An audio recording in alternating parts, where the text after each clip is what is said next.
ओम नमस्ते जी। आज का हमारा विषय स्त्री प्रकरण में इतो मनुष्य जाति नियम से प्रारंभ होगा। नियम कहता है कि मनुष्य जाति वाचक ह्रस्व इकारांत प्रातिपदिक से स्त्रीत्व की विवक्षा में गीस प्रत्यय होता है। ठीक है। अब जैसे उदाहरण हमारे सामने दाक्षी। ठीक है। दक्षस्यापत्यम स्त्री दाक्षी है। अब दक्षस्यापत्यम स्त्री दासी है। तो मूल शब्द क्या हमारे पास दक्ष। अब दक्ष प्रत्यय से अत ईय से ईय प्रत्यय हो जाएगा। समास में गस प्रत्यय भी आ जाएगा सुबादि प्रत्ययों में। सूत्र से षष्ठ्यंत समर्थ ह्रस्व अकारांत प्रातिपदिक से अपत्य अर्थ में ईय प्रत्यय हो गया। अत ईय नियम से। अब रूप क्या बना दक्ष गस ईय है। हमें बनाना क्या था दाक्षी है। जब ईय प्रत्यय आ जाएगा तो समास के रूप में कृत तद्धित समासाश्च से प्रातिपदिक संज्ञा करेंगे और सुपों का लुक करने के लिए सुपो धातु प्रातिपदिकयो नियम का प्रयोग करेंगे। सुप क्या है इसमें गस। गस क्या है सुप। अब सुपों का जब लुक हो जाएगा तो शेष क्या रहा दक्ष प्लस ईय है। दक्ष प्लस ईय शेष रहेगा तो ईय का हमारे पास ये की हलंत्यम से इच्छन जा करके तस्य लोप से लोप कर देंगे दक्ष प्लस ई। अब पूर्व कक्षाओं में भी हमने एक नियम पढ़ा था तद्धि तेस्व चामादे। नियम क्या कहता है कि आदि अच को वृद्धि हो जाएगी। अब आदि अच क्या है दक्ष में द में अ है को क्या हो जाएगा वृद्धि आ। तो दाक्ष प्लस ई यची बम से बैसंज्ञा अंत्याकार की और यस्य तीच ऐसे बैसंज्ञा ककार का लोप हो जाएगा तो दक्ष प्लस ई। दक्ष प्लस ई हो जाएगा तो मिला देंगे तो दाक्षी है। अभी अभी नियम पढ़ा है इतो मनुष्य जाते सूत्र से हर्स्व इकारांत मनुष्य जातिक वाचक से स्त्रीत्व की विवक्षा में गीस प्रत्यय हो गया। अब जब गीस प्रत्यय हो जाएगा तो गीस का हमारे पास क्या शेष रहेगा ई।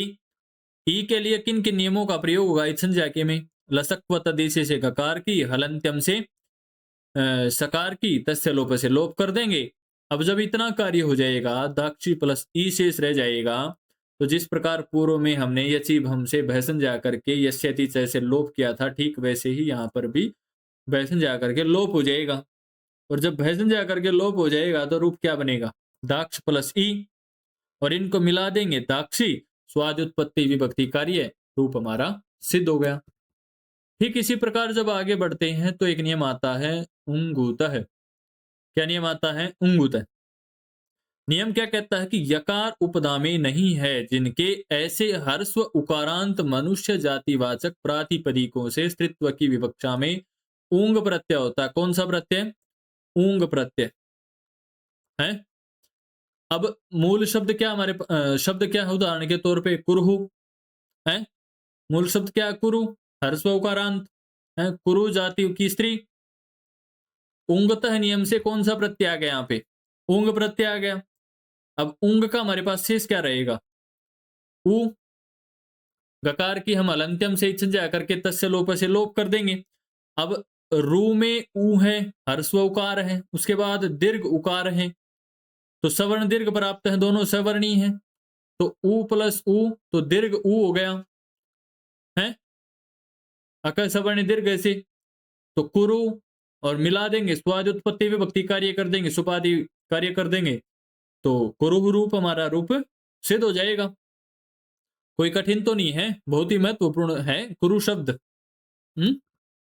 ठीक इसी प्रकार आगे एक नियम आता है स्त्री प्रकरण में पंगोश्च। क्या कहता है कि पंगु प्रातिपदिक से स्त्रीत्व की विवक्षा में ऊंग प्रत्यय होता है। मूल उदाहरण क्या है पंगु है। मूल शब्द क्या है पंगु हर्षोकार है। पंगु कहते हैं लंगड़ी को किसको कहते हैं लंगड़ी। ठीक है। अब पंगोस्त नियम से यहां क्या हो गया ऊंग प्रत्यय ऊंग का क्या शेष रहा ऊ ऊंग प्रत्यय है। गकार की हलंत्यम से संज्ञा करके तस्य लोप से लोप कर दिया। ठीक पूर्व सिद्धि के समान ही ये है। यहां पर केवल पंगु शब्द आया है अकर सवर्ण दीर्घ ऐसे ऊ प्लस ह्रस्व और दीर्घ ऊ मिला के दीर्घ ऊ हो जाता है और हमारा रूप पंगु सिद्ध हो जाता है स्वाद उत्पत्ति विभक्ति कार्य करके। ठीक इसी कड़ी में जब आगे बढ़ते हैं तो एक वार्तिक आता है और ये वार्तिक बहुत ही महत्वपूर्ण है।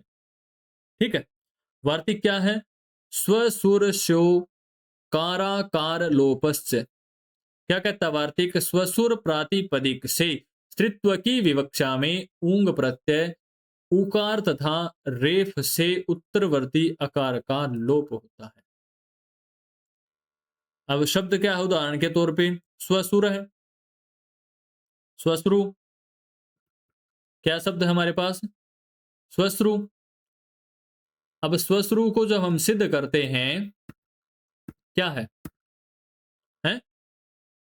स्वस शब्द है, रेफ और ऊंग प्रत्यय किस नियम से? स्वसुर सयो काराकार लोपश्च।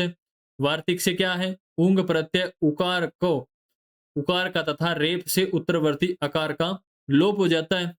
हैं? स्वसुर था, स्वश्रु था, तो उसमें रेप में अ था, उसका लोप हो गया, तो स्वस र उंग गकार की हलंत्यम से संज्ञा कर दी, तस्य लोप से लोप कर दी और इनको मिला दिया है, तो स्वश्रु स्वाद उत्पत्ति विभक्ति कार्य करके रूप हमारा सिद्ध हो जाता है?